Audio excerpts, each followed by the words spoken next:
Դե ինչ, եկանք ստեղ, հեսա վերագրողներից մեկը, եթե չեմ սխալվում ժողովուրդ օրաթերթի որոշ նյութեր կա, որոշ հարցեր տվեց պատասխանեցի, եկանք ստեղ զրուցեցի բնակիչների հետ, հաստատվեց այն, ինչ որ ես մտածում եմ, այսինքն շինարարները, որոնք որ աշխատանքներ են իրականացրել, որ երբ որ քաղաքացիները բողոքել են, փորձել են քաղաքացիներին, այսպես ասած, սաստել իմ անունը տալով։ Հիմա ես կրկնում եմ, այն շինարարները, այն շինարարական կազմակերպությունը, այն սեփականատերը, այն իրական սեփականատերը, որը որ այս Բաղրամյան 26-ի շրջակայքում վերևը գտնվող շենքի սեփականատերն է եւ այստեղ անվտանգության խորհրդի շենքի կողքը գտնվող եւս մեկ սպիտակ շենք կա,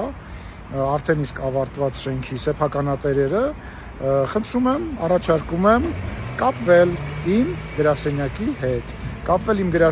հետ, վաղը կամ այսօր, երբ հարմար կլինի, ես սպասում եմ ձեզ, մենք զրուցելու բաներ ունենք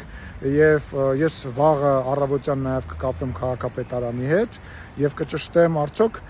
բոլոր փաստաթղթերը նորմալ են, դե ոնց է ստացվել, որ շինարարները իմ անունն են տվել, ով է իրական շինարարը, ով է իրական սեփականատերը, ու ես սենց գնալու եմ յուրաքանչյուր նման դեպքի հետևից, թող որից է մեկի մոտ կասկած չլինի, եւ եւս մեկ անգամ խնդրում եմ, հարգելի հայրենակիցներ, Հայաստանի Հանրապետությունում այն գույքը, այն սեփականությունը, որը որ ես ունեմ, ամեն տարի հայտարարագրվում է։ Դրանից դուրս որևիցե գույք ես